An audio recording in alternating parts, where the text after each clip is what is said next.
Hei, kamu yang hanya tahu urusan dapur, kenapa tidak menyapa? Ini putri bungsu keluarga grup Nusantara. Suaminya, Baskara, berteriak pada Citra yang sedang sibuk menata hidangan untuk selamatan. Sayang, jangan bicara dengan pembantu seperti itu, menjatuhkan kelasmu saja, cepat suruh dia pergi. Wanita berbalut barang-barang mewah itu masuk ke dalam rumah sambil menutup hidung dan mengerutkan kening. Baskara dengan bangga menceritakan ke seluruh penjuru kompleks bahwa ia telah mencampakkan istri yang menemaninya dari nol dan akan menikah lagi dengan putri seorang konglomerat. Namun, mereka tidak pernah menyangka, di saat Baskara meletuskan sampanye di dalam saku istrinya, jarum detik bom waktu yang akan melenyapkan hidup mereka mulai berputar. Neraka bagi keluarga sombong yang akan menangis darah, di kaki Citra itu baru saja dimulai. Jika Anda menantikan pembalasan telak dari Citra, berikan dukungan Anda dengan menekan tombol subscribe dan like. Ingatan akan hari yang kelam itu dimulai bersama aroma bumbu rendang yang pekat. Ia bahkan tidak sadar saat percikan minyak panas mengenai punggung tangannya hingga kulitnya serasa melepuh. Di depan wajan panas, tanpa bisa meluruskan punggungnya, ia telah memasak tanpa henti selama lebih dari 6 jam. Saat Citra memijat pinggangnya yang kaku, ponsel di saku celemeknya bergetar. Pengirimnya adalah seorang detektif swasta. Mata Citra menyipit saat memeriksa pesan itu. Di dalam foto, suaminya, Baskara Wijoyo, dan seorang wanita muda bernama Riana, terlihat jelas keluar dari sebuah butik gaun pengantin sambil bergandengan tangan. Akhirnya, semua sudah sejauh ini, pikirnya. Bahkan, sebelum senyum pahit sempat terukir di bibirnya. Pintu depan terbuka dengan kasar, membelah udara di dalam rumah. Itu adalah suaminya. Tapi ia tidak sendiri. Wanita muda yang berbalut barang mewah dari ujung rambut hingga ujung kaki, Riana, masuk dengan angkuh seolah-olah dialah nyonya rumah. Astaga, bau apa ini? Bau bumbu menyengat sekali. Sayang, cepat buka jendela. Aku bisa mati lemas. Wanita itu menutup hidung dengan wajah masam, dan suaminya bergegas membuka semua jendela. Hei, cepat bereskan semua makanan ini. Calon istriku yang baru harus disambut, jadi buang semua sampah ini. Ini benar-benar keterlaluan. Di hari peringatan kematian ayah mertuanya, ia membawa selingkuhannya untuk diperkenalkan. Bagaimana bisa manusia berwujud iblis seperti ini? Saat Citra tanpa sengaja menjatuhkan sendok sayur yang dipegangnya, suaminya, seolah telah menunggu saat itu, mengeluarkan sebuah amplop coklat dari sakunya, dan melemparkannya ke atas meja makan, tepat di atas tumpeng yang sudah tertata rapi. Tanda tangani surat cerai ini. Jangan harap dapat harta gono gini. Apa yang sudah kamu berikan untuk rumah ini? Selama 20 tahun lebih kamu hanya menumpang makan. Wanita di sebelahnya mencibir. Mbak, sadar diri sedikit dong. Mas Baskara sudah muak melihat Mbak. Tahu posisi, lah. Sungguh pasangan yang tidak tahu malu, dan pantas menerima kutukan.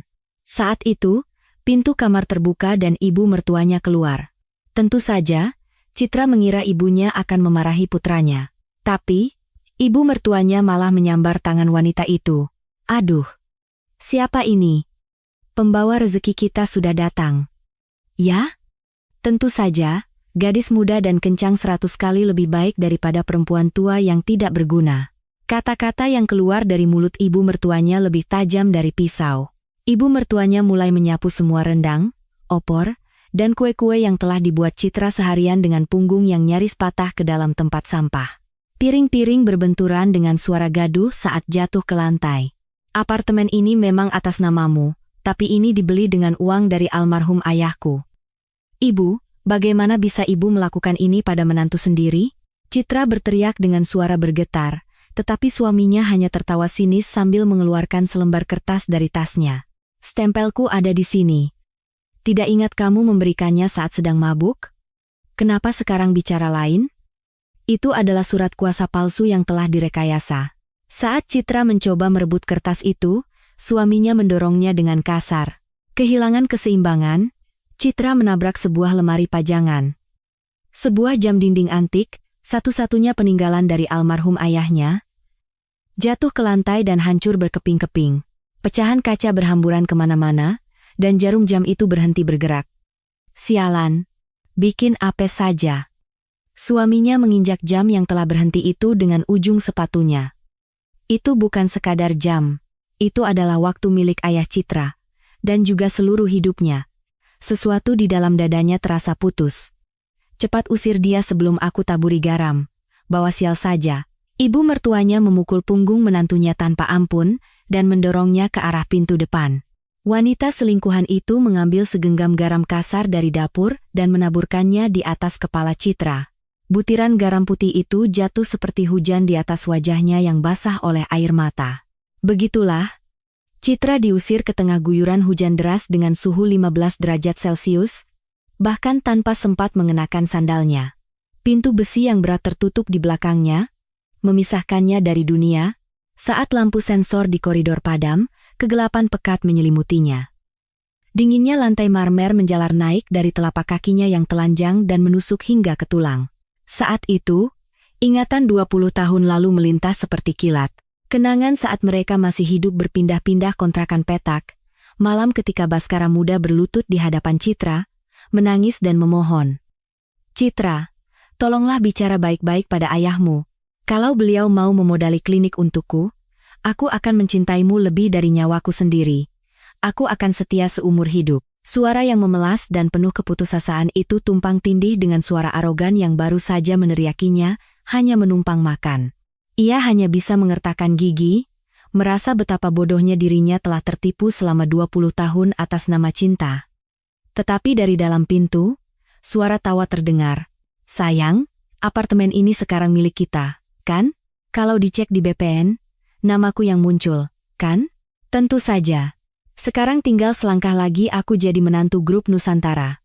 Setelah perempuan menyebalkan itu pergi, hidup kita akan mulus selamanya. Tak lama kemudian, suara gabus sampanye yang meletus terdengar. Suara itu seperti kembang api yang mengejek jantung Citra. Tapi, anehnya, ia tidak menangis. Ia berjongkok dan menggenggam erat salah satu pecahan jam ayahnya yang berserakan di lantai. Darah merembes dari telapak tangannya, tetapi amarah yang lebih panas dari rasa sakit itu membuatnya bangkit. Di dalam sakunya, bukan stempel palsu yang telah dicuri suaminya, melainkan stempel perusahaan asli yang ia simpan. Citra mengeluarkan ponselnya dan menekan nomor yang tersimpan. Pak Budi, sisa baterainya tinggal 3%. Di tengah hujan dan dingin, ponsel itu bisa mati kapan saja. Nada sambung berbunyi singkat, dan seseorang di seberang menjawab telepon. Suaranya rendah dan tenang, seperti seseorang yang telah kembali dari neraka. Pak Budi, mereka sudah kelewatan batas. Benar-benar sudah gila, di dalam kegelapan, hanya tatapan mata Citra yang bersinar dingin. Jalankan rencana B sekarang juga. Kita putus aliran napasnya lebih dulu. Kata-kata itu adalah deklarasi perang, bahwa dalam 5 menit, semua aliran dana dan rekening bank keluarga suaminya akan dibekukan. Saat itu, layar ponselnya berkedip lalu mati.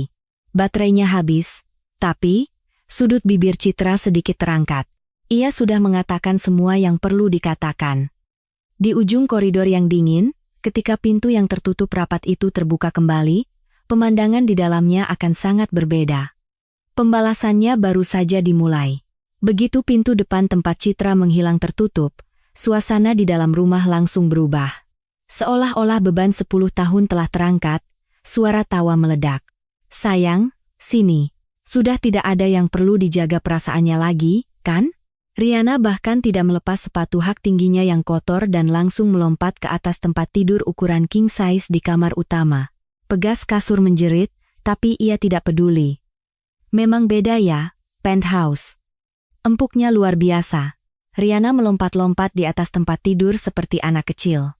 Kemudian, ia mengendus-endus seperti mencium sesuatu, lalu wajahnya berubah masam. Tapi, sayang, tempat tidur ini agak bikin geli, deh. Kan perempuan itu yang pakai selama 20 tahun lebih. Rasanya ada bau kampungan yang menempel. Iya, kan? Masa? Yah, memang sih, dia agak kusam. Baskara tertawa sambil melonggarkan dasinya dengan kasar. Tidak ada sedikit pun rasa bersalah karena telah mengusir istri yang menemaninya dari nol, yang ada hanyalah wajah yang tunduk pada nafsu. Mas, ganti ini sekarang juga. Ya? Aku tidak bisa tidur di sini. Iya. Kita ganti. besok pagi-pagi kita ke mall, beli yang paling mahal dari Italia. Kamu tahu kan limit kartu platinumku tidak terbatas? Benar? Mas memang yang terbaik. Skalanya beda. Riana memeluk leher Baskara dan mencium pipinya dengan heboh. Keduanya berguling-guling di tempat tidur, mabuk dalam kemenangan. Setelah beberapa saat, Riana turun dari tempat tidur dan langsung menuju walk-in closet. Itu adalah ruangan di mana pakaian yang telah dirawat Citra seumur hidupnya tersimpan. Mantel kasmir yang setiap musim di dry clean dan dibungkus plastik, tas-tas bermerek peninggalan ayahnya sebagai hadiah pernikahan, semuanya tertata rapi. Riana tanpa ragu menarik pakaian-pakaian itu dari gantungan dan melemparkannya ke lantai. Ya ampun, lihat ini. Ini model kapan? Seharusnya ditaruh di museum. Ia asal mengenakan mantel Citra dan berpose di depan cermin. Tapi ukurannya pas. Bahannya bagus. Ini buat dipakai di rumah saja, sisanya buang semua ke panti asuhan. Harus dibuang semua dan diisi dengan barang-barang baruku. Sungguh tidak tahu malu, mencuri hidup orang lain tanpa sedikit pun rasa bersalah. Saat itu, Baskara berjalan menuju sudut terdalam kamar utama. Ia menyingkirkan sebuah lukisan pemandangan di dinding, menampakkan sebuah brankas baja yang tertanam di dalamnya. Mata Baskara berkilat karena keserakahan. Perempuan itu pasti menyimpan uang tunai di sini. Lumayan buat dana taktis, gumamnya. Jari-jari Baskara dengan lihai menekan nomor sandi. Suara kunci elektronik terbuka dan pintu brankas yang berat itu terbuka. Baskara menengok ke dalam dengan wajah penuh harap. Namun, ekspresinya langsung membeku. Brankas itu kosong melompong. Tidak ada koin 100 perak pun, tidak ada sebatang emas pun. Yang ada hanyalah sepucuk surat yang sudah menguning. Riana yang mengikutinya dari belakang menengok ke dalam brankas dan mengerutkan kening. Apa-apaan ini? Katanya kamu kaya? Katanya banyak uang tunai? Kenapa kosong? Jangan-jangan perempuan itu yang bawa kabur? Atas tuduhan tajam Riana, Baskara berpura-pura tidak panik dan berlaga angkuh. Ia berusaha menyembunyikan keringat dingin yang mengalir di pelipisnya dengan meninggikan suaranya. Oh, iya. Aku lupa. Dia memang menaruh uang receh di sini, tapi uang besarnya semua ada di rekening perusahaan klinik. Toh, klinik itu milikku juga. Dengan satu kartu kredit perusahaan, miliaran rupiah bisa cair. Jangan pusingkan uang receh. Ingatlah kalimat ini, keangkuhan bahwa uangnya ada di rekening perusahaan inilah yang nantinya akan menjadi jerat di lehernya. Benar, ya? Aku tidak sedang ditipu, kan? Kalau kamu bohong, awas saja. Tenang saja. Kamu tahu berapa harga gedung ini? Besok pagi kita ke bank, semua beres. Baskara mengambil surat di dalam brankas, dan tanpa membacanya, ia meremasnya. Lalu ia melemparkannya ke tempat sampah. Surat itu adalah surat yang diberikan Citra 20 tahun lalu saat Baskara bangkrut dan terlilit utang.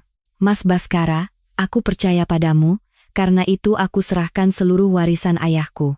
Kumohon, jangan hianati kepercayaan ini.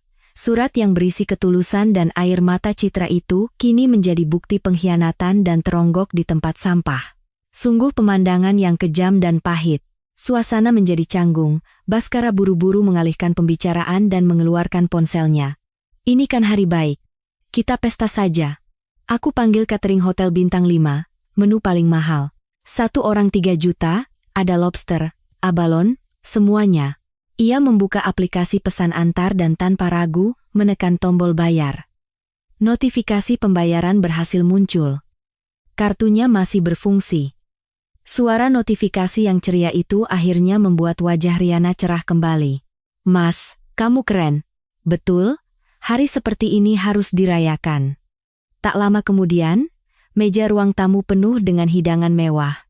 Ibu mertuanya duduk dengan angkuh di tempat menantunya yang telah diusir, sibuk menyantap iga bakar dengan kedua tangannya.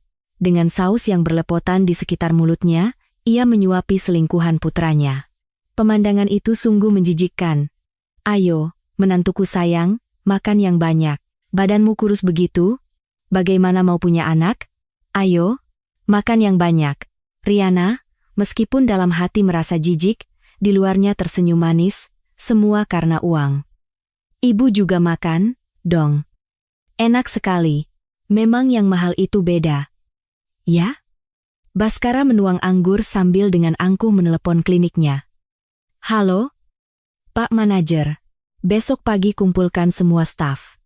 Kita akan adakan rapat. Akan ada perkenalan nyonya baru, jadi siapkan karangan bunga yang paling mewah.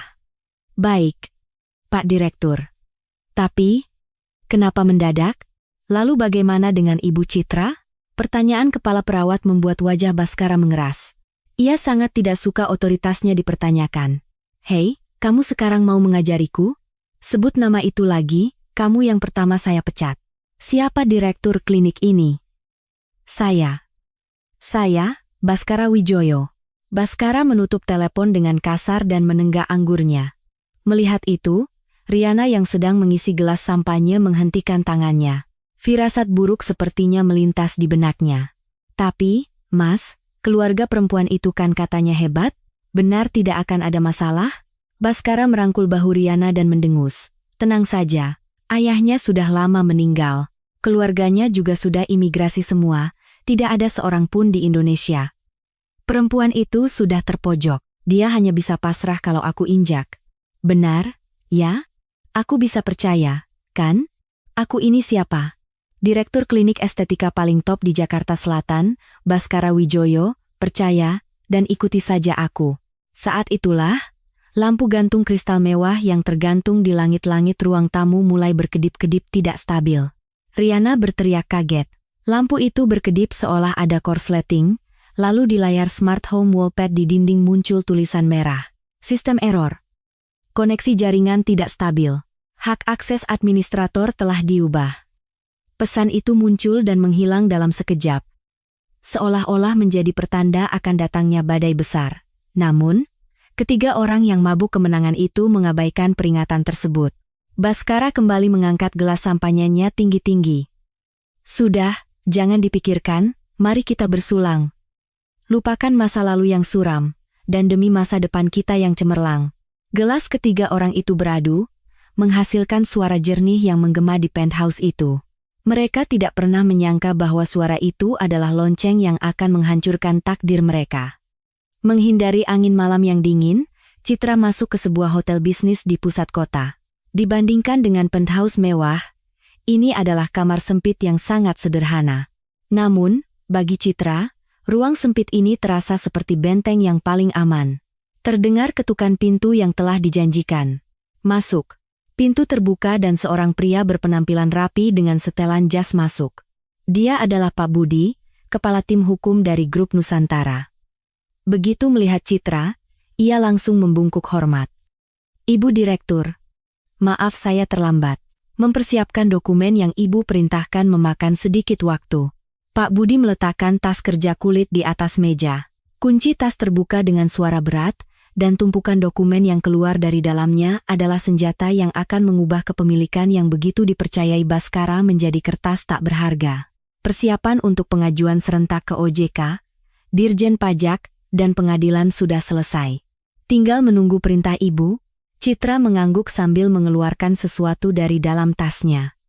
Saat suaminya membuat dokumen palsu dengan stempel palsu, inilah benda-benda asli yang ia jaga seperti nyawanya sendiri. Stempel perusahaan asli dengan tinta merah, dan selembar dokumen yang meskipun sudah menguning, stempel notarisnya masih terlihat jelas.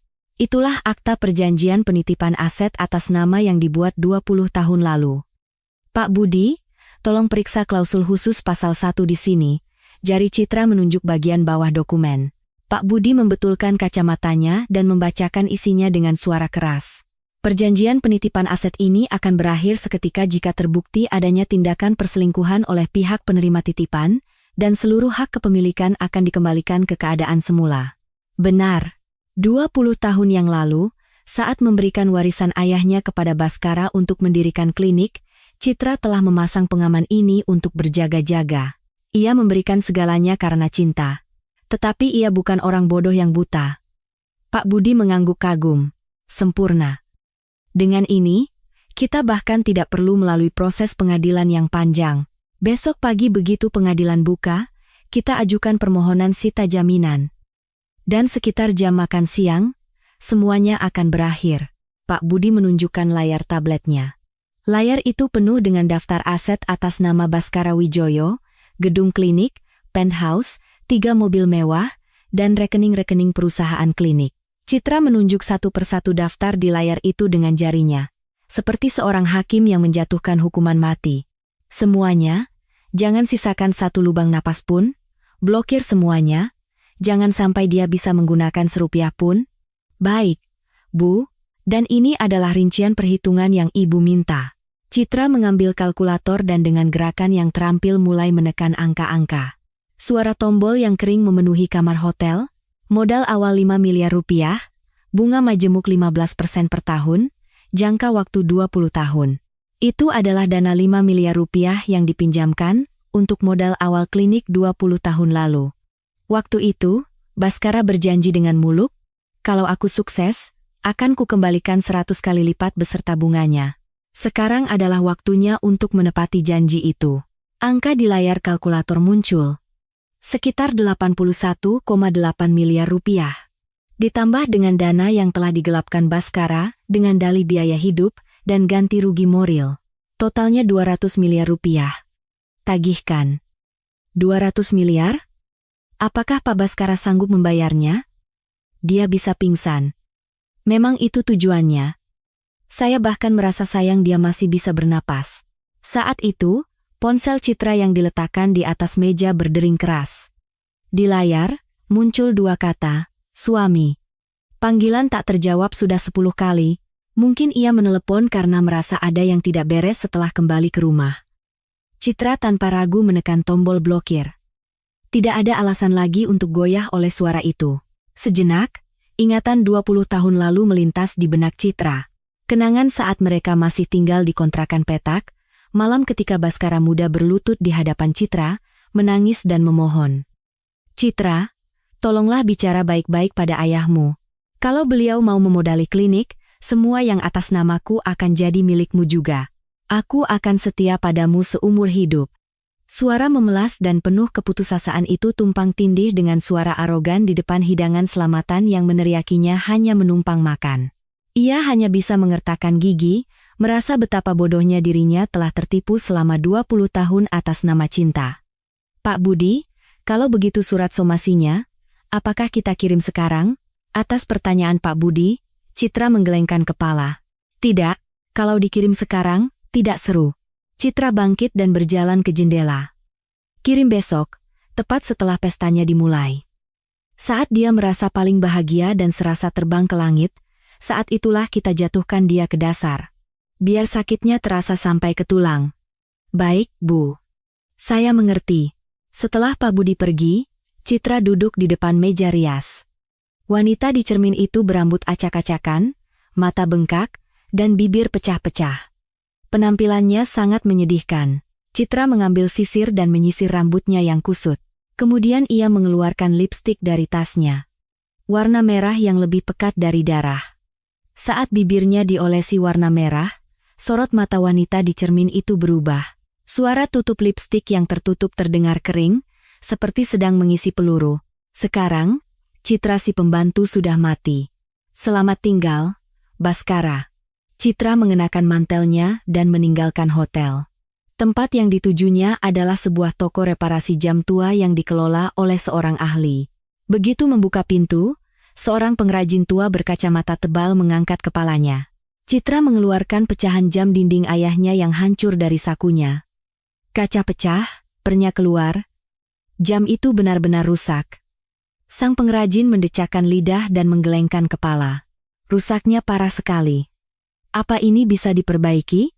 Suku cadangnya juga pasti sulit dicari. Tetapi Citra tegas. Ya, biayanya tidak masalah. Ganti semua suku cadangnya kalau perlu, tolong perbaiki. Ia mengelus plat jam yang pecah dan berbisik. Saya harus memutar kembali 20 tahun waktu saya, yang telah berhenti. Waktu saya dimulai dari sekarang. Setelah keluar dari toko reparasi, Citra kembali ke kamar hotel dan memandang keluar jendela. Jauh di sana, di tengah kota, gedung klinik yang menjulang tinggi terlihat. Di atapnya, sebuah spanduk besar bertuliskan Grand Opening, Vision Announcement, Baskara Wijoyo berkibar. Apakah mereka tahu bahwa spanduk yang bersinar di bawah sorotan lampu itu akan robek besok? Citra mengangkat gelas kosong ke arah gedung di luar jendela. Nikmatilah. Malam ini adalah malam terakhirmu. Senyum dingin tersungging di bibirnya. Malam sebelum badai itu semakin larut. Keesokan malamnya, lobi lantai 1 dan aula serbaguna gedung klinik telah diubah menjadi tempat pesta yang mewah. Para dokter ternama, eksekutif perusahaan farmasi, dan tokoh-tokoh masyarakat, semua jaringan yang dibanggakan Bhaskara, hadir dan memadati tempat itu. Musik klasik mengalun lembut dan sampanye terbaik terus-menerus dibuka. Di tengah-tengah keramaian, Bhaskara yang mengenakan tuxedo, dan Riana yang mengenakan gaun berpotongan punggung rendah berdiri. Pak Ketua, suatu kehormatan Bapak bisa hadir. Selamat, Pak Direktur. Akhirnya menjadi menantu grup Nusantara, ya. Bhaskara tersenyum lebar hingga telinganya, sibuk bersalaman dengan para tamu. Riana juga, dengan bahu yang terangkat penuh percaya diri, memainkan perannya sebagai calon nyonya. Biasa saja. Mohon bantuannya ke depan. Ia memamerkan cincin berlian 5 karat di jarinya, sambil mendentingkan gelas. Tentu saja, cincin itu juga dibeli dengan kartu kredit perusahaan Bhaskara. Tak lama kemudian, sesuai arahan MC, Bhaskara naik ke atas panggung. Ia memegang mikrofon dan dengan angkuh menatap para tamu. Para tamu undangan yang terhormat, terima kasih telah hadir malam ini. Suaranya menggema di seluruh aula melalui pengeras suara. Mulai sekarang, klinik kita akan bekerja sama dengan grup Nusantara untuk menjadi pusat medis global. Saya, Bhaskara Wijoyo, akan menulis sejarah baru dalam dunia medis Indonesia. Bersulang. Bersulang. Para tamu bersorak sambil mengangkat gelas mereka tinggi-tinggi. Bhaskara dan Riana saling berpandangan dan tersenyum penuh kemenangan. Mereka pasti percaya bahwa merekalah tokoh utama di dunia ini. Namun, kebahagiaan itu hanya sampai di situ. Di salah satu sudut aula pesta, pemilik perusahaan catering menggesek kartu di mesin EDC. Tetapi, suara peringatan yang tajam menandakan transaksi ditolak berbunyi. Pemilik yang kebingungan itu mencoba sekali lagi, tetapi hasilnya sama. Di layar mesin EDC, muncul pesan, transaksi ditolak. Kartu dilaporkan hilang, dicuri. Pemilik catering itu mendekati Bhaskara yang baru saja turun dari panggung setelah selesai bersulang. Ia berbisik di telinganya. Pak Direktur, maaf, kartunya tidak bisa digunakan untuk pembayaran. Katanya semua rekening yang terhubung sedang dibekukan. Apa? Tidak mungkin. Bhaskara mengerutkan kening dan mengeluarkan dompetnya. Mungkin chipnya rusak. Coba pakai yang ini. Limitnya tidak terbatas. Ia dengan percaya diri memberikan kartu lain. Staf catering itu kembali menggesek kartu di depan mata Bhaskara. Sialnya, saat itu Bhaskara lupa mematikan mikrofon dan meletakkannya di atas meja panggung. Melalui pengeras suara, suara mesin EDC itu disiarkan langsung ke seluruh penjuru aula. Suara pemberitahuan bahwa pembayaran ditolak berulang kali menggema. Setiap kali kartu digesek, suara penolakan yang tajam itu bergema melalui pengeras suara aula. Musik klasik yang elegan sudah lama lenyap. Seketika, keheningan seperti disiram air es menyelimuti aula pesta. Pandangan para tamu serentak tertuju pada Bhaskara. Apa? Kartunya diblokir? Kliniknya bangkrut? Direktur kok tidak bisa bayar tagihan kartu? Bisik-bisik itu semakin keras. Wajah Bhaskara memerah seperti kepiting rebus, dan keringat dingin mengalir di punggungnya. Mesin ini rusak. Bagaimana sih perawatannya? Bhaskara berteriak, mencoba mencari-cari alasan. Riana di sebelahnya juga pucat pasi dan ikut berteriak. Benar, coba lagi, masa mas saya tidak punya uang? Mesinnya yang error, tepat pada saat itu, semua lampu di aula pesta padam serentak, musik juga berhenti. Aula yang menjadi gelap gulita seketika menjadi kacau balau. Jeritan orang-orang terdengar. Kemudian, di layar besar yang menyala dengan daya darurat, muncul pesan peringatan berwarna merah. Pengumuman darurat, bangunan ini segera ditutup atas permintaan pemilik sah, Ibu Citra Lestari. Semua pihak yang tidak berkepentingan diminta segera meninggalkan lokasi. Pelanggaran akan dikenakan tuntutan pidana. Melihat layar itu, Bhaskara dan Riana membeku di tempat. Pupil mata Bhaskara bergetar, keringat dingin mengalir di dagunya. Citra, apa-apaan ini? Saat Baskara mundur selangkah, musibah lain datang. Sprinkler di langit-langit mulai berfungsi. Itu adalah malfungsi sistem pemadam kebakaran yang telah diatur sebelumnya oleh Citra. Air dingin menyembur dari langit-langit. Para tamu yang mengenakan tuxedo dan gaun malam menjerit sambil berlari ke pintu keluar. Gaunku. Ini mahal sekali. Makanan-makanan mewah basah kuyup dan menjadi sampah. Dan aula pesta menjadi berantakan. Baskara dan Riana yang basah kuyup hanya bisa saling menatap dengan tatapan kosong. Riasan wajah mereka yang mewah luntur dan membuat mereka tampak seperti monster, dan rambut basah mereka menempel di wajah seperti rumput laut. Hanya butuh sekejap untuk menjadi begitu menyedihkan. Tepat pada saat yang sama, Citra keluar dari pintu toko reparasi jam. Di tangannya, ada jam dinding ayahnya yang telah diperbaiki dengan rapi. Kacanya telah diganti dengan yang baru, dan per yang berhenti telah diputar kembali. Jarum detik jam itu mulai bergerak lagi dengan penuh semangat. Suaranya seolah menutupi jeritan di aula pesta, berdetak dengan teratur dan kuat. Citra mendekap jam itu di dadanya dan menatap langit malam. Ayah lihat. Kan, sekarang waktuku mulai berputar lagi. Matanya bersinar lebih jernih dan kuat dari sebelumnya. Dunia para penjahat telah berhenti, tetapi waktu sang ratu baru saja dimulai. Ketiga orang yang basah kuyup seperti tikus got itu turun dari taksi. Pakaian pesta mereka yang mewah basah dan lepek. Maskara Riana luntur, membuat area bawah matanya hitam legam. Sopir taksi melirik mereka dari kaca spion sambil mengernyitkan hidung. Pak, Bu, joknya basah nih.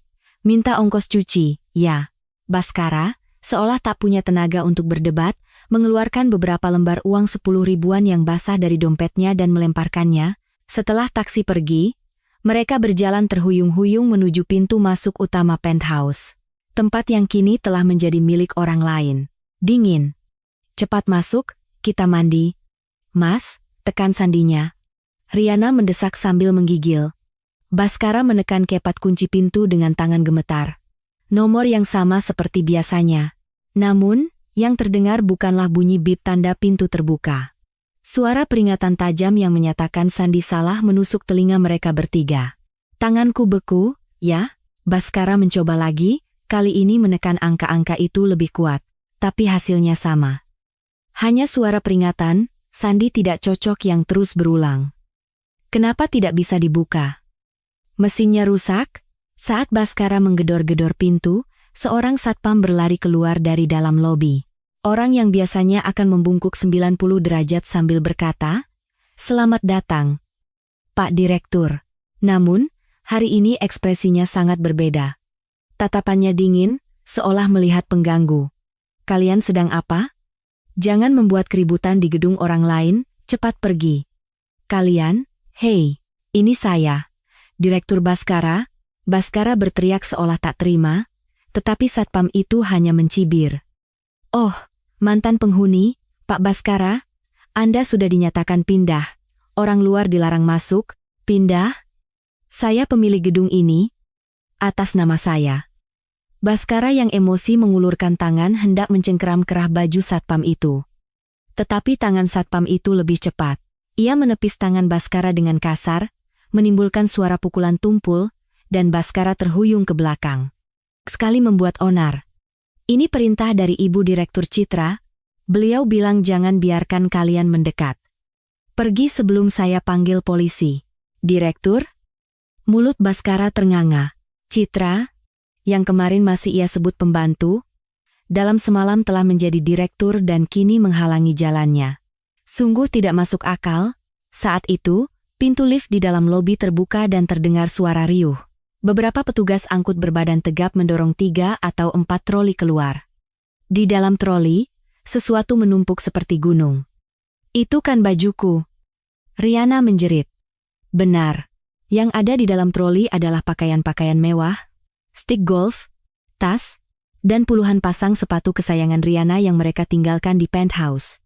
Para petugas itu menumpahkan isi troli ke lantai lobi.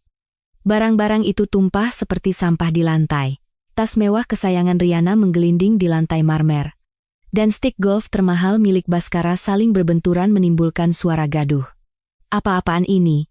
Jangan sentuh barang-barangku." Riana berlari hendak mengambil tasnya. tetapi seorang pria yang mengenakan rompi juru sita pengadilan menghalanginya. Jangan disentuh. Ini barang sitaan. Juru sita itu merebut tas dari tangan Riana dan menempelkan stiker merah di bagian depannya. Ini dan semua yang lain adalah objek sitaan untuk pelunasan utang. Jika Anda mengambil satu saja, akan ada tuntutan tambahan atas pencurian. Apa? Ini barang seserahan saya. Saya yang beli. Riana menghentak-hentakkan kakinya dan berteriak, tetapi juru sita itu tak bergeming. Ibu mertua di sebelahnya, yang akhirnya sadar akan situasi, merebahkan diri di lantai, kembalikan rumahku. Akulah nyonya rumah ini, siapa yang berani mengusik isi rumahku? Wanita tua itu menangis sambil memukul-mukul lantai marmer. Tetapi, sebanyak apapun ia menangis, tidak ada gunanya. Ketua tim petugas angkut mengeluarkan selembar dokumen dan menunjukkannya di depan mata wanita tua itu. Nek, tidak lihat ini sertifikat tanah dan bangunan? Pemilik, Citra Lestari. Jari ketua tim itu menunjuk dengan tegas 3 kata, Citra Lestari. Secara hukum, rumah ini milik Ibu Direktur Citra. Kalian sekarang ini sedang memasuki properti orang lain tanpa izin. Pergilah sebelum keadaan menjadi lebih buruk. Bohong. Ini milik Baskara. Milik anakku. Ibu mertua itu menggelengkan kepala tak percaya, tetapi tulisan di kertas itu tidak berubah. Akhirnya, para petugas mengangkat mereka bertiga seperti karung. Lepaskan aku. Lepaskan. Kalian tidak tahu siapa aku? Baskara meronta, tetapi sia-sia. Mereka diseret dan dilempar keluar dari pintu utama. Ketiganya jatuh bertumpukan di atas trotoar yang dingin, tepat di tempat Citra diusir kemarin. Kemarin angin dingin menusuk tulang, tetapi sekarang hujan gerimis turun. Air hujan membuat pakaian basah mereka semakin berat. Sungguh pemandangan yang menyedihkan dan tragis. Mas, lakukan sesuatu. Masa kita jadi gelandangan begini?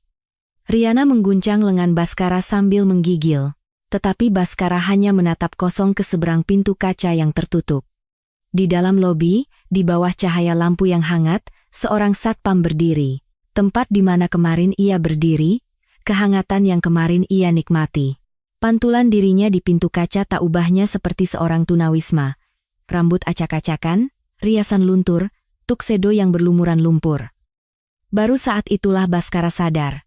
Semua yang ia nikmati sebenarnya adalah ilusi yang diciptakan oleh Citra. Baskara memukul lantai dengan tinjunya, tetapi yang ia dapatkan hanyalah rasa sakit karena punggung tangannya yang lecet. Setidaknya kita berteduh dulu. Ke sana, di bawah emperan minimarket, tanpa bisa membawa satupun barang, mereka bertiga berlindung di bawah emperan minimarket. Orang-orang yang lewat melirik mereka dan berbisik, pakaiannya seperti orang pesta. Tapi kok begitu? Mungkin mabuk. Rasa malu membakar wajah mereka. Riana menatap tajam Baskara dan menyemprotnya. Mas, katanya pemilik gedung, katanya konglomerat. Ini apa? Aku ditipu nikah, ya? Diam. Kepalaku sudah mau pecah, jadi diam saja. Apa? Diam? Hei, gara-gara kamu, tasku yang mewah semua disita, ganti rugi. Ganti rugi tasku. Riana mencengkeram kerah baju Baskara dan mengguncangnya. Berani-beraninya kamu sama suami. Lepaskan. Ibu mertua ikut campur dan menjambak rambut Riana. Lepaskan. Orang tua tidak tahu diri, tenaganya saja yang besar. Pertengkaran ketiga orang di depan minimarket itu lebih drama dari sinetron manapun. Hujan semakin deras, dan malam tanpa tujuan semakin larut. Apa yang mereka banggakan sebagai cinta dan keluarga hancur berkeping-keping begitu perekat bernama uang hilang. Akankah mereka berhasil melewati malam ini? Hanya suara hujan yang dingin yang menelan jeritan mereka. Tempat di mana ketiga orang itu akhirnya bisa merebahkan diri adalah sebuah kamar motel kumuh di pinggiran kota. Bau rokok yang apek dan bau jamur yang lembab menyengat di mana-mana. Riana meringkuk di sudut tempat tidur, menutup hidung sambil menggerutu. Bau sekali. Mas, aku tidak bisa tidur di sini. Kulitku bisa rusak. Diam sedikit. Kepalaku mau meledak. Baskara berteriak kesal sambil melepas kemejanya yang basah. Namun, sorot matanya belum sepenuhnya padam. Justru, ada kilatan amarah di sana. Ya, kau pikir aku akan menyerah begitu saja? Aku ini Baskara Wijoyo. Aku sudah 20 tahun di dunia ini, Kamu tahu berapa banyak koneksiku? Ia duduk di tepi tempat tidur dan mengambil ponselnya. Tenang saja. Wali kota itu teman baikku. Waktu pemilu kemarin, aku sumbang dana besar. 1 telepon saja, perempuan itu bisa langsung ditangkap karena pendudukan ilegal. Mendengar janji muluk Baskara, mata ibu mertuanya berbinar. Benar. Anakku memang hebat. Cepat telepon. Baskara dengan percaya diri mencari nomor wali kota di kontaknya. Dan dengan sengaja, ia menyalakan speakerphone. Nada sambung terdengar panjang. Setelah beberapa saat, seseorang di seberang menjawab. Halo? Halo, Pak Wali? Ini saya, Direktur Baskara. Baskara berbicara dengan nada yang dibuat-buat akrab. Istri saya sudah gila. Dia ganti kunci rumah dan mengusir saya. Ini kan ilegal, Pak. Tolong sampaikan ke Pak Kapolres. Namun, reaksi di seberang telepon sangat dingin. Baskara, kamu tidak lihat berita? Klinikmu besok pagi akan diperiksa pajak khusus, kan? Pemeriksaan?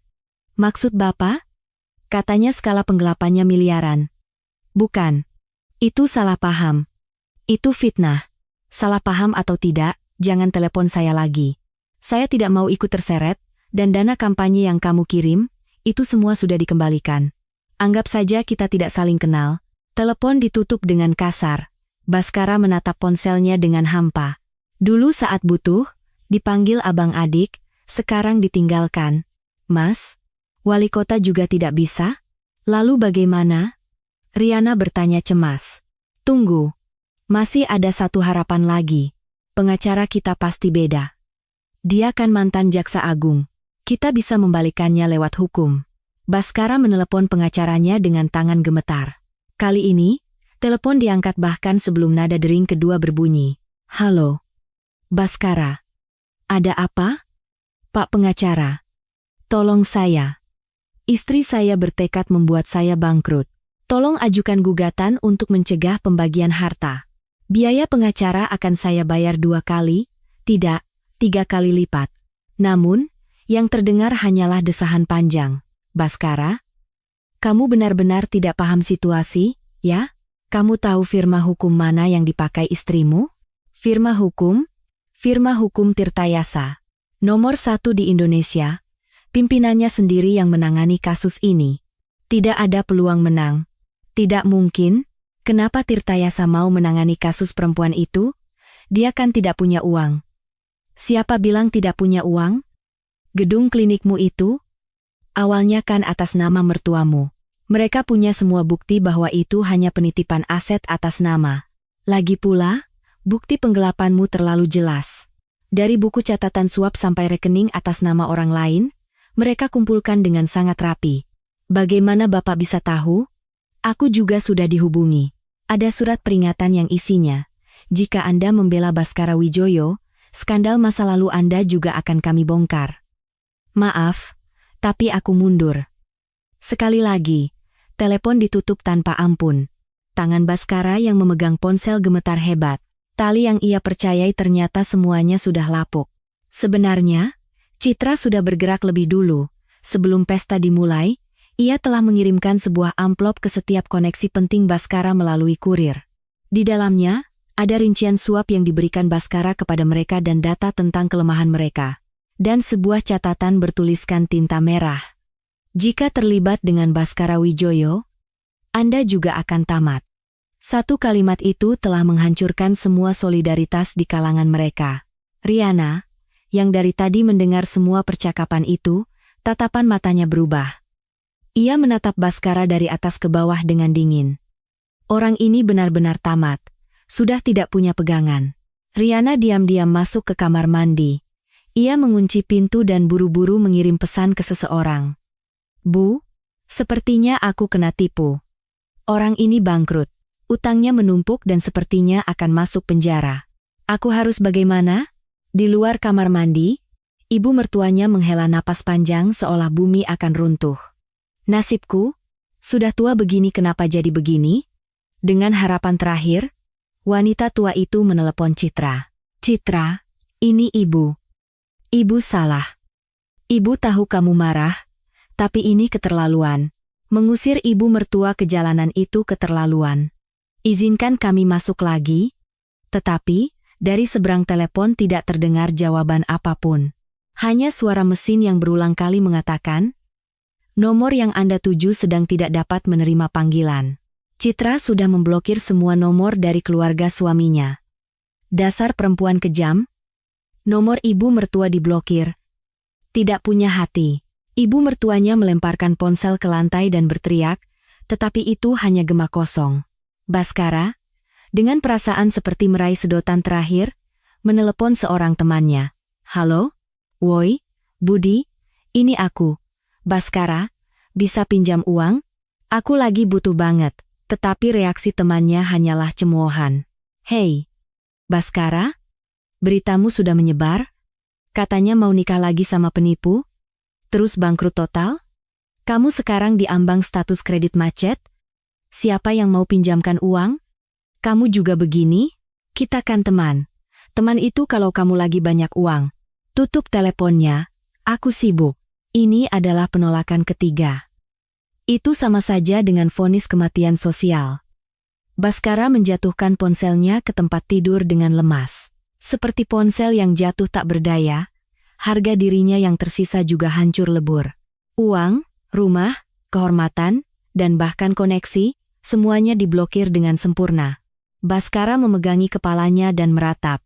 Bagaimana bisa jadi begini? Sejak kapan semuanya jadi salah? Dinding kamar motel yang sempit itu seolah semakin menghimpit mereka. Langit-langit yang berjamur seolah akan runtuh dan menimpa mereka. Ketakutan itu sama beratnya dengan rasa terisolasi yang dirasakan Citra selama 20 tahun terakhir. Baru sekarang Baskara merasakan beban itu. Ia merasa tatapan Riana yang menusuk dari sampingnya begitu asing. Tatapan yang dulu memohon cinta kini hilang. Yang tersisa hanyalah tatapan seperti hiena yang mengincar mangsa. Di dalam kamar motel ini, perang lain akan segera dimulai. Keesokan paginya, interkom kamar motel berdering keras. Baskara yang baru saja terlelap mengangkat gagang telepon dengan kesal. "Halo? Pagi-pagi kenapa ribut?" "Pak, ada surat tercatat. Harus Bapak sendiri yang terima. Tidak ada kiriman apa-apa." Dengan perasaan tidak enak, Baskara turun ke resepsionis dan menerima sebuah amplop dokumen. Di bagian luar amplop, ada stempel merah bertuliskan Penting, dan pengirimnya adalah firma hukum besar, Tirtayasa. Tangan Baskara gemetar saat kembali ke kamar sambil memegang amplop itu. Firasat buruk tidak pernah salah. Begitu masuk kamar, ibu mertua dan Riana menatapnya. "Apa itu? Surat apa?" Baskara membuka amplop itu tanpa berkata-kata. Setumpuk kertas A4 keluar dari dalamnya. Di halaman pertama, sebuah judul yang dicetak tebal dengan huruf gotik menarik perhatiannya. Surat tuntutan ganti rugi dan pelunasan utang. Pupil mata Baskara bergetar hebat. Dengan tangan gemetar, ia membalik ke halaman berikutnya. Rincian tagihan tertulis dengan padat. Modal awal pendirian klinik, 5 miliar rupiah bunga perjanjian 20 tahun lalu, 15% per tahun, bunga majemuk bulanan pengembalian dana penggelapan, 35 miliar rupiah. Penyalahgunaan pendapatan klinik selama 20 tahun terakhir. Ganti rugi imaterial, 10 miliar rupiah, atas perselingkuhan dan penderitaan mental. Dan di baris paling bawah, jumlah total akhir yang dicetak tebal dan jelas. Total tagihan, 205 miliar 320 juta rupiah, 200 miliar. Suara Baskara terdengar seperti ban kempes. Angka nolnya seolah tak berujung.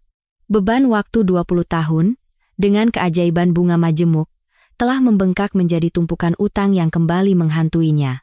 Ibu mertua yang mengintip dari samping menjerit, "Apa? 200 miliar? Bukan 200 juta. Tapi 200 miliar? Wanita tua itu memegangi leher belakangnya dan terhuyung. Lalu ia jatuh pingsan di atas tempat tidur. Tapi Baskara bahkan tidak sempat mengurus ibunya. Tangannya yang memegang kertas itu gemetar hebat hingga kejang. Tidak mungkin. Ini tidak masuk akal. Bagaimana 5 miliar bisa jadi 200 miliar? Baskara berteriak sambil melempar dokumen itu ke lantai. Riana yang dari tadi duduk di sudut tempat tidur langsung berdiri. Ia memungut dokumen yang jatuh dan membacanya dengan cepat. Lalu ia mengeluarkan kalkulator dan mulai menghitung. Suara tombol yang kering menggema di kamar motel. Terdengar menakutkan seperti detak jarum jam. Benar. Bunga majemuk 15%, segini hasilnya. Mas, ini semua harus dibayar. Semua aset atas namamu disita pun tidak akan cukup. Riana berteriak tajam. Hei, apa itu yang penting sekarang?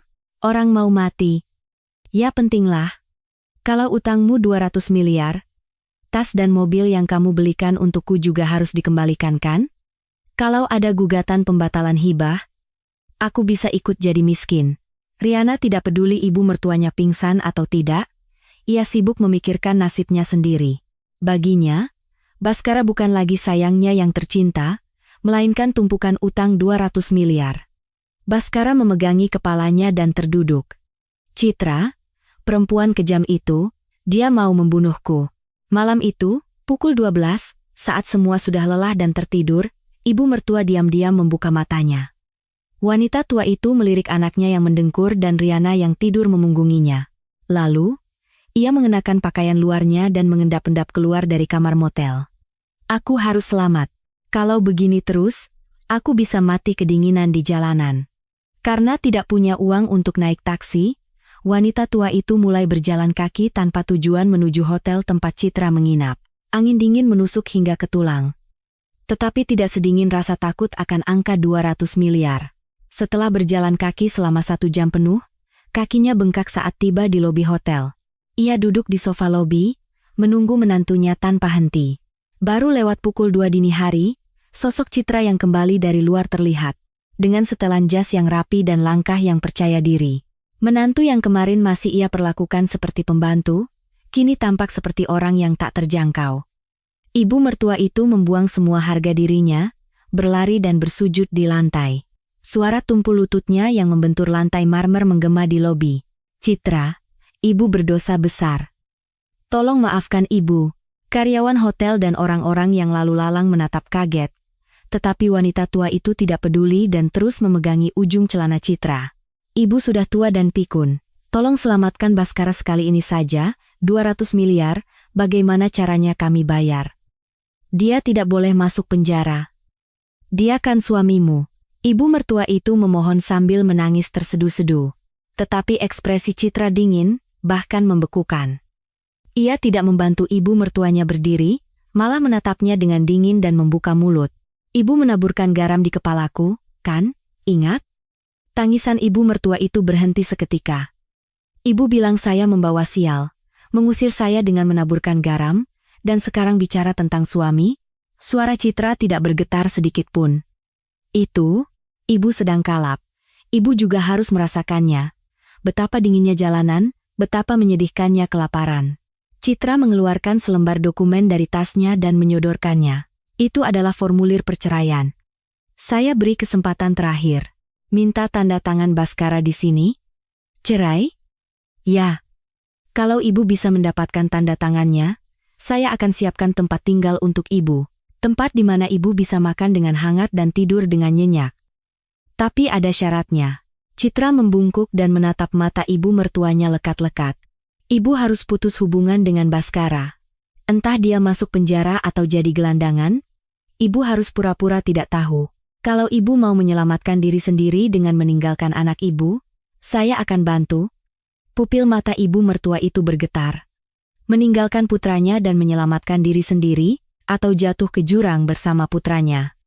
Pilihan yang kejam, tetapi Citra tidak memiliki belas kasihan. Kalau tidak mau, ya sudah, saya pergi. Saat Citra berbalik, ibu mertuanya dengan cepat merebut dokumen itu. Baik, akan aku dapatkan. Aku akan dapatkan tanda tangannya. Tangan wanita tua itu gemetar hebat.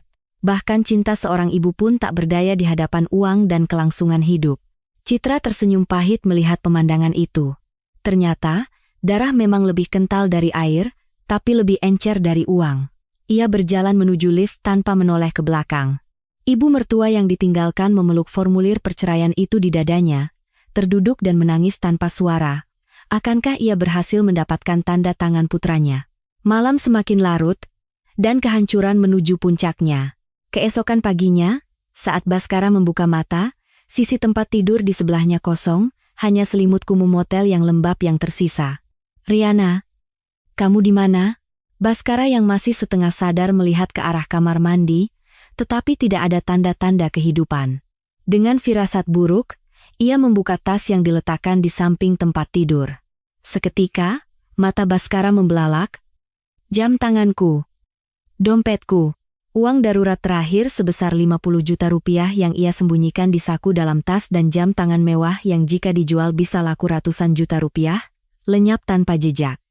Dasar perempuan maling, Baskara, hanya dengan pakaian dalam, melompat dari tempat tidur dan mengenakan celananya.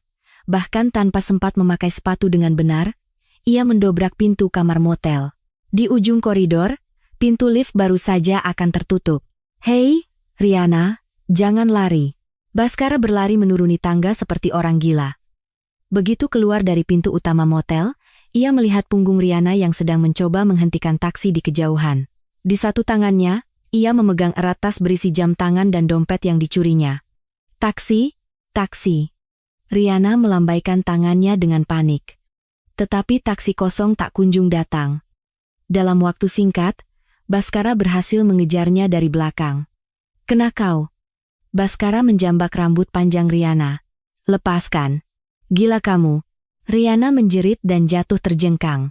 "Kembalikan uangku. Kembalikan jam tanganku." Baskara berusaha merebut tas Riana. Tetapi Riana juga tidak mau kalah. Ia melepas sepatu hak tingginya dan memukulkannya ke tulang kering Baskara. Saat Baskara mengerang kesakitan, Riana menghantam wajah Baskara dengan tas tangannya tanpa ampun. Hiasan logam pada tas itu mengenai tulang pipi Baskara, menimbulkan suara tumpul. "Penipu," katanya konglomerat. "Masa aku harus menghabiskan hidupku membayar utangmu yang 200 miliar? Setidaknya ini bisa jadi ganti rugiku." "Apa katamu? Ganti rugi?" Sadar diri, keduanya berguling-guling di jalan, saling menjambak rambut dan merobek pakaian. Orang-orang yang lewat berhenti, terkejut. "Astaga, ada apa itu? Berantem suami istri? Sadis sekali." Saat itu, ibu mertua yang terlambat menyusul menyaksikan pemandangan itu. "Anakku bisa mati. Perempuan itu mau membunuh anakku." Wanita tua itu tanpa pikir panjang berlari dan menggigit betis Riana. "Nenek gila." Riana menjerit dan meronta, tetapi ibu mertua itu terus menempel dan tidak mau melepaskannya. "Kembalikan uang anakku, dasar perusak rumah tangga orang." Jalanan seketika menjadi arena pertarungan. Baskara menjambak rambut Riana, Riana mencengkeram kerah Baskara, dan ibu mertua bergantung di kaki Riana.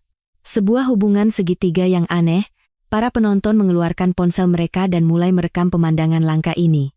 Seorang pemuda bahkan memulai siaran langsung. "Teman-teman, gila. Di tengah jalan ada pasangan selingkuh berantem." Wajah buruk mereka disiarkan secara langsung, tetapi ketiganya, tanpa rasa malu, terus saling menyerang. Dari kejauhan, terdengar sirene mobil polisi. Petugas polisi yang menerima laporan datang. "Hentikan! Hentikan! Semua mundur." 3 orang polisi harus turun tangan untuk memisahkan mereka. Baskara, dengan wajah penuh darah, mengadu kepada seorang polisi. "Pak polisi, perempuan ini mencuri jam tangan dan uang saya." "Dia pencuri, tangkap dia." Riana, dengan rambut acak-acakan, mendengus dan berteriak, "Lucu sekali. Kamu sendiri kan buronan kasus penggelapan." "Pak polisi, orang ini penipu yang makan uang klinik miliaran rupiah, tangkap saja." "Apa katamu, perempuan gila? Buktinya ada di sini." Riana mengeluarkan sebuah USB dari sakunya dan memberikannya kepada polisi. "Di sini ada buku catatan dana gelap Baskara dan rincian rekening atas nama orang lain. Saya sudah menyalinnya untuk jaga-jaga. Dengan ini, orang ini bisa dipenjara selamanya." Wajah Baskara pucat pasi, dikhianati oleh wanita yang ia percayai, atau lebih tepatnya, yang ingin ia manfaatkan. Benar-benar ditusuk dari belakang. "Riana, bagaimana bisa kamu? Mas yang menipuku lebih dulu. Konglomerat, penthouse, semuanya bohong. Siapa yang salah? Aku juga harus hidup." Tatapan tajam Riana membuat Baskara kehilangan kata-kata. Polisi itu menerima bukti tersebut dan berbicara melalui radionya. "Markas. Di sini." Baskara Wijoyo sudah diamankan. Penangkapan darurat atas tuduhan penggelapan dan penyalahgunaan wewenang. Borgol dingin dipasangkan di pergelangan tangan Baskara. Saat logam itu menyentuh kulitnya, rasa dingin yang menusuk menyebar ke seluruh tubuhnya. Baskara Wijoyo, Anda ditangkap atas tuduhan pelanggaran Undang-Undang Tindak Pidana Ekonomi. Anda berhak. Tidak. Lepaskan. Saya tidak bersalah. Tangkap perempuan itu juga. Saat Baskara meronta, polisi lain mendekati Riana. Anda, Riana, Anda juga ikut kami karena melakukan penganiayaan dan pencurian? Loh, saya kan pelapornya, Pak. Akhirnya, keduanya dimasukkan ke kursi belakang mobil polisi. Ibu mertua terduduk di lantai, memukul-mukul tanah dan menangis. Nasibku. Anakku ditangkap. Dosa apa aku ini? Tetapi tidak ada yang bersimpati pada wanita tua itu. Semuanya adalah akibat dari perbuatan mereka sendiri. Di seberang jalan, di dalam sebuah sedan hitam, seseorang menyaksikan semua pemandangan itu. Itu adalah Citra. Melalui kaca jendela yang gelap, ia melihat suami dan selingkuhannya diseret seperti anjing, sambil menyesap kopi kaleng dingin. Senyum tipis yang dingin tersungging di bibirnya. Bagus, saling menggigit sampai ke dasar. Citra memberi isyarat kepada sopirnya, "Jalan, Pak." Sudah tidak ada yang perlu dilihat lagi. Mobil itu melaju dengan mulus. Di kaca spion, lampu rotator merah mobil polisi semakin menjauh. Cahaya itu seolah menjadi kembang api yang merayakan kehancuran mereka. Sekarang yang tersisa hanyalah pengadilan hukum, neraka mereka baru saja dimulai, ruang interogasi tim investigasi kejahatan ekonomi di kantor polisi. Baskara duduk di depan meja baja dengan kepala tertunduk. Wajahnya penuh luka cakaran Riana, dan kemeja yang ia kenakan robek dan kotor. Penampilan glamor seorang direktur klinik telah lenyap, yang tersisa hanyalah sosok pesakitan yang menyedihkan. Seorang detektif yang bertugas menatap monitor lalu tertawa kecil. "Pak Baskara, Anda hebat sekali. Bagaimana bisa selama 20 tahun Anda melakukan ini dengan begitu rapi? Suap, penggelapan pajak, paket komplit." Detektif itu mengayunkan USB yang diberikan oleh Riana. Di dalamnya, semua tindak kejahatan Baskara tercatat rapi berdasarkan tanggal dan jumlah. Itu bukan tulisan saya. Itu rekayasa. Baskara memukul meja dengan marah, tetapi detektif itu tak bergeming. Rekayasa apa? Penelusuran rekening sudah selesai. Uang yang masuk ke rekening atas nama orang lain lebih dari 35 miliar. Pembelaan Anda sampaikan saja di pengadilan. Detektif itu berdiri dan mencengkram pergelangan tangan Baskara. Borgol dingin mengencang di kedua pergelangan tangannya, sensasi dingin khas logam menusuk kulit, tubuh Baskara gemetar hebat. "Baskara Wijoyo, Anda ditangkap atas tuduhan pelanggaran Undang-Undang Tindak Pidana Ekonomi.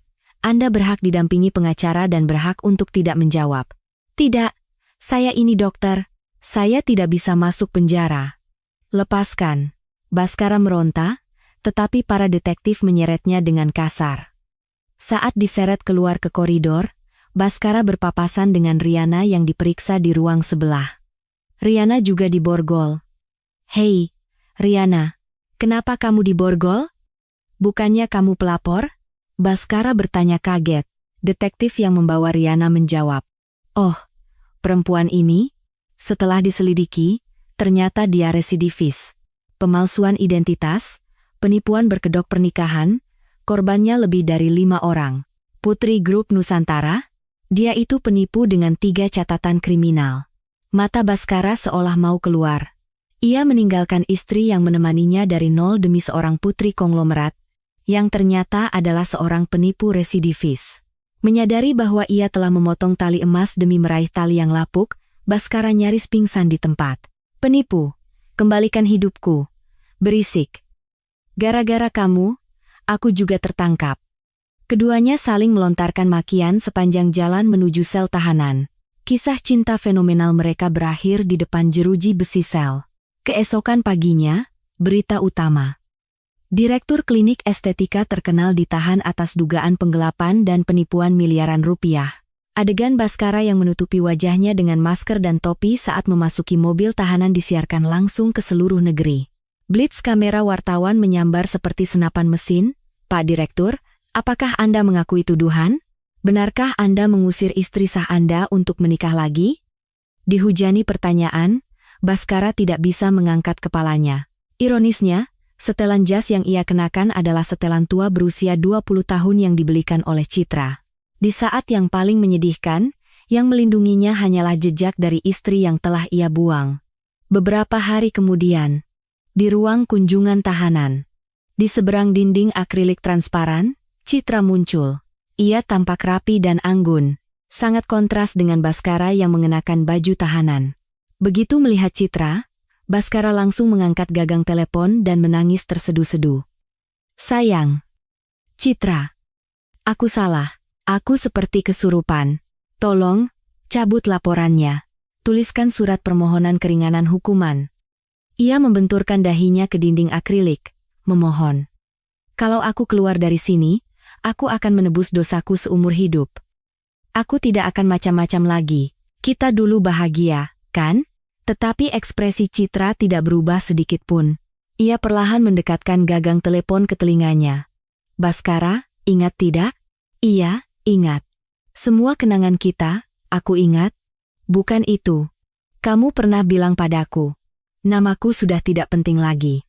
Hidup saja seperti pembantu." Suara Citra rendah tetapi jelas. "Karena itu, aku datang untuk mengganti namamu." "Namaku?" "Iya. Mulai sekarang, namamu bukan lagi Baskara Wijoyo." Pandangan Citra tertuju pada nomor tahanan di dada Baskara.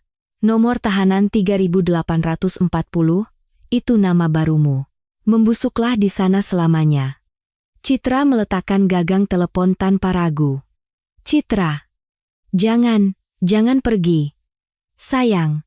Baskara menggedor-gedor dinding akrilik dan menjerit, tetapi Citra berjalan keluar dari ruang kunjungan tanpa menoleh ke belakang. Punggungnya yang tegar itu membuat para sipir pun menahan napas. Sementara itu, bagaimana dengan ibu mertua yang ditinggal sendirian? Setelah mendengar berita penahanan putranya, wanita tua itu syok hingga kehilangan suaranya. Ia mencoba membuka mulut, tetapi tidak ada suara yang keluar. Tanpa tempat tujuan, wanita tua itu akhirnya dirawat di bangsal gratis sebuah panti jompo di pinggiran kota yang diurus oleh Citra. Kamar berisi 6 tempat tidur sempit. Di tempat tidur dekat pintu, bukan dekat jendela, wanita tua itu sepanjang hari hanya menatap langit-langit sambil menangis. Mulut yang dulu mencaci maki dan mengusir menantunya kini terkunci rapat, dan suara yang dulu selalu membanggakan putranya telah hilang selamanya. Masa tua yang sepi dan menyedihkan. Itulah hukuman yang ia terima. Musim berganti, dan akhirnya hari sidang putusan tiba. Keheningan yang berat menyelimuti ruang sidang. Hakim mengangkat palu putusan. Terdakwa Baskara Wijoyo telah mengkhianati kepercayaan pasangannya dan dalam jangka waktu yang lama telah menggelapkan dana dalam jumlah besar, serta tidak menunjukkan penyesalan dan berusaha menghilangkan barang bukti. Perbuatannya sangat tercela. Baskara merapatkan kedua tangannya, hanya menatap mulut hakim, berharap hukuman percobaan, berharap keajaiban terjadi. Tetapi hukum itu dingin, dengan ini, menjatuhkan hukuman kepada terdakwa Baskara Wijoyo dengan pidana penjara selama 7 tahun, dan juga denda pengembalian dana penggelapan sebesar 35 miliar rupiah, ditambah denda 50 miliar rupiah. Palu hakim diketuk 3 kali, menimbulkan gema berat di ruang sidang. Suara itu tak ubahnya seperti paku yang menancap di jantung Baskara. 7 tahun. Kaki Baskara lemas dan ia terduduk. 7 tahun berarti ia baru bisa keluar dari penjara setelah usianya lebih dari 60 tahun. Itu pun sebagai seorang bangkrut dan mantan narapidana. Para petugas membawa Baskara keluar. Pintu jeruji besi yang berat tertutup, suara logamnya yang kering menggema hingga ke ujung koridor. Baskara terkurung sendirian di sel isolasi seluas 1 meter persegi. Lantai semen yang dingin, sebuah toilet bau. Hanya itu yang ada. Ia berjongkok dan membenamkan wajahnya di lutut. Tiba-tiba ia teringat jam dinding mertuanya yang ia hancurkan. Masa-masa ketika jam itu masih berdetak normal, masakan hangat yang disiapkan istrinya, suara tawa, kebahagiaan sederhana itu terasa begitu menyakitkan. Andai saja waktu bisa diputar kembali. Baskara mengulurkan tangannya ke udara, tetapi yang tertangkap hanyalah udara dingin. Baginya, waktu telah berhenti, dan jam itu rusak selamanya. melalui celah jendela kecil di sel, seberkas cahaya bulan masuk. Bahkan cahaya itu seolah menghindarinya dan hanya menerangi sudut. Ia terisak tanpa suara dalam kegelapan. Di dalam penjara yang ia ciptakan sendiri dari keserakahannya, ia kini harus melewati musim dingin yang panjang. 1 tahun telah berlalu. Ada perubahan kecil di Cakrawala Kota. Papan nama gedung yang dulu dikenal sebagai Bhaskara Medical Building telah berganti menjadi SJ Medical Group. Di lantai teratas gedung dengan logo yang elegan, di ruang direktur utama, cahaya matahari hangat masuk melalui jendela kaca besar. Citra duduk di meja kerja yang luas, memeriksa dokumen untuk disetujui. Pulpen mahal di tangannya meluncur mulus di atas kertas, menghasilkan suara tanda tangan yang renyah. Ibu Direktur, jadwal berikutnya adalah rapat Dewan Yayasan. Sekretarisnya melapor dengan sopan. Baik, siapkan mobil. Citra melepas kacamatanya dan memandang keluar jendela. Segalanya telah berubah dari malam musim hujan saat ia diusir tanpa alas kaki setahun yang lalu. Ia bukan lagi bayangan seseorang, melainkan matahari yang berdiri tegak, memandang kota ini. Lalu, bagaimana dengan mereka yang bersembunyi di dalam bayang-bayang? Di gang belakang yang tidak tersentuh oleh lampu neon kota yang gemerlap, seorang wanita dengan riasan tebal dan rok mini berdiri termangu. Itu adalah Riana. Ia bebas bersyarat lebih awal, tetapi cap sebagai penipu residivis tidak bisa dihapus. Tidak ada perusahaan yang mau menerimanya, dan akhirnya tempat yang bisa ia tuju hanyalah dunia malam. Kaki pegal. Kenapa sepi sekali malam ini? Riana menyalakan sebatang rokok dan mencoba menggoda pria yang lewat, tetapi yang ia dapatkan hanyalah tatapan jijik. Mbak, minggir sedikit. Masa lalunya yang gemerlap, saat ia berpura-pura menjadi putri konglomerat dan menikmati segala kemewahan, kini terkubur dalam bau parfum murahan. Dan satu orang lagi, di sudut alun-alun pusat kota, di antara para tunawisma yang tidur beralaskan koran, terlihat wajah yang familiar. Pria dengan janggut lebat, rambut gimbal, dan mengenakan jaket usang yang bau. Itu adalah Bhaskara. Ia telah menyelesaikan hukumannya, tetapi seluruh hartanya disita dan ia menjadi bangkrut. Keluarga dan teman-temannya semua telah berpaling darinya. Pria yang pernah menjadi direktur klinik estetika terbaik, kini harus mengkhawatirkan makanan untuk hari ini. Saat jam makan siang tiba, antrean panjang terbentuk di depan dapur umum gratis. Bhaskara dengan cepat ikut mengantre. Pak, antre yang benar, jangan menyerobot. Iya. Jangan dorong. Meskipun didorong dan diinjak oleh tunawisma lain, Bhaskara tidak melepaskan piringnya. Harga diri adalah kemewahan di hadapan rasa lapar yang menyiksa. Akhirnya ia sampai di depan meja pembagian. Nasinya yang banyak, ya. Kuahnya juga. Bhaskara membungkuk sambil menyodorkan piringnya. Segumpal nasi dan semangkuk sayur tauge bening diletakkan di piringnya. Itulah satu-satunya makanannya hari ini. Bhaskara dengan tergesa-gesa mencari tempat duduk kosong. Saat ia akan menyuap nasi dengan tangan karena bahkan tak punya tenaga untuk memegang sendok, pergelangan tangan seorang pria tua yang duduk di seberangnya menarik perhatiannya. Di bawah lengan jaket usang, sebuah jam tangan emas berkilauan. Tangan Bhaskara berhenti di udara. Jam tangan yang sangat familiar. Dilihat lebih dekat, ada goresan halus di pelat jamnya, tetapi kacanya telah diganti baru dan bersinar bersih. Jam tangan itu adalah peninggalan mertuanya yang ia banting hingga hancur pada malam selamatan setahun yang lalu. Pak, jam tangan itu? Bhaskara bertanya dengan suara bergetar. Pria tua itu menjawab dengan senyum ramah. Oh, ini? Dapat sumbangan dari yayasan sosial. Ada orang baik yang memberikannya. Jam rusak tapi sudah diperbaiki. Berkat jam ini, saya jadi bisa tepat waktu ke pasar induk cari kerja, memulai hidup baru. Ini jimat keberuntungan saya. Seketika, bayangan Citra melintas di benak Bhaskara. Citra sedang menyerahkan jam tangan itu kepada ketua yayasan sosial sambil tersenyum. Jam tangan ini ingin saya berikan kepada orang yang tahu cara menghargai waktu. Ini adalah benda berharga yang telah membuat waktu saya yang berhenti kembali berputar. Ketulusan hangatnya tersampaikan melalui jam tangan itu kepada orang asing. Bhaskara menundukkan kepalanya saat sedang makan. Air mata jatuh ke piringnya. Nasi berhamburan, ingus mengalir, ia bahkan tidak bisa berpikir untuk makan. Ia meraung seperti binatang. Yang ia hancurkan dan buang malam itu bukanlah sekadar jam tangan rongsokan. Itu adalah cinta istrinya yang melindunginya, kebaikan hati mertuanya, dan keberuntungan yang menopang hidupnya. Ia telah menendang keberuntungan itu dengan kakinya sendiri, dan sekarang ia menangis melihat jam tangan itu bersinar di pergelangan tangan orang lain. Penyesalan selalu datang terlambat, dan tidak bisa diubah. Para tunawisma di sekitarnya mendecakkan lidah. Kenapa dia? Lagi makan kok nangis? Biarkan saja. Siapa sih yang tidak punya cerita? Raungan Baskara hilang ditelan oleh kebisingan alun-alun. Malam itu, Citra berada di teras penthouse yang telah selesai direnovasi. Di tangannya ada segelas anggur merah. Pemandangan malam kota yang terhampar di bawahnya berkilauan seperti permata, dan angin sepoi-sepoi meniup rambutnya. Setahun yang lalu, saat ia diusir dari sini, rasanya seperti dunia telah berakhir. Tetapi sekarang, meskipun sendirian, ia tidak lagi merasa kesepian. Ia telah menyingkirkan semua parasit yang menggerogotinya dan berdiri sebagai dirinya yang utuh. Citra menatap langit malam dan menyesap anggurnya. Aroma anggur yang harum memenuhi mulutnya. Kerja bagus, Citra. Kamu benar-benar bertahan. Ia menyemangati dirinya sendiri dan mengangkat gelasnya yang kosong tinggi-tinggi, seolah-olah bersulang kepada penonton yang tak terlihat. Gelas itu membelah udara malam, menghasilkan suara yang jernih dan nyaring. Mereka yang membuang keluarga demi nafsu pada akhirnya akan menangis di tempat paling hina, iri pada kebahagiaan orang lain. Sebaliknya, tokoh utama yang memperbaiki jam yang berhenti telah menyelamatkan hidupnya sendiri. Bukankah kekayaan sejati dimulai bukan dari saldo di rekening, melainkan dari hati yang menghargai orang-orang di sisi kita? Bagaimana kisah Ratu Keadilan, Ibu Citra, hari ini?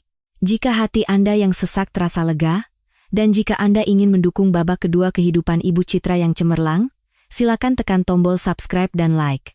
Setiap like dari Anda menjadi sinar matahari musim semi yang hangat, yang mencairkan musim dingin yang dingin dan sepi bagi seseorang. Saya akan kembali dengan cerita yang lebih menyentuh dan memuaskan. Sampai di sini, inilah drama kehidupan berkualitas, yang meningkatkan martabat Anda,